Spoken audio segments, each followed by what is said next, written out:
Bonjour. Lelo, tout mes canaux le béa, les cambia maîtrise le temps. Alors aujourd'hui, tous mes canaux pour le bamouké, on a maîtrise du temps. Désolé ceux qui m'ont stati aujourd'hui mon live, mais il faut expliquer.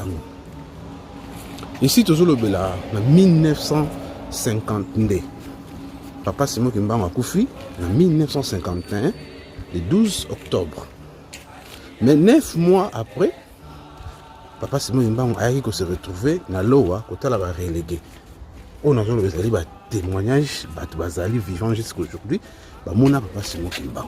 Mais qu'est-ce qui s'est passé? Papa Simon Kimba a été dans l'eau. Papa Simon Kimba a été dans l'eau. Alobi na bambuta akosala voyage moko akokende na mboka ongoka.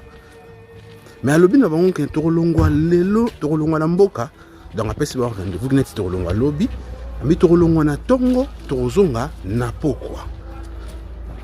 Aisi bambuta wana pe asengaki bapesi 12 jeunes au ba voyageur na ye. Parmi ba jeunes wana mwana maman Mikala elle était présente. Au bon mona na photo na statue là et va banda bon mona ki les bosso. Alors tant basali voyage wana le tout le blasco yango ya maîtrise ya temps. Bango balongwe na 7 heures basali voyage. Batu na lowa bamoni Papa Simon Kimba bakei na 7 heures bazongi na 17 heures. Mais batu ba voyage ki na les 12 wana balobi tant basali voyage na voyage basali plus de 3 jours. Toro basi sur la voyage wana ndambo na kokatela mukuse ko zama mulai. Bango basi to voyage na Papa Simon Kimba balobi basali plus de 3 jours. Mais batu bazalaki na lo bamoni bango balongwe lelo na 7 heures bazongi na 17 heures. La question est na biso banzo. Qui peut maîtriser le temps de cette manière?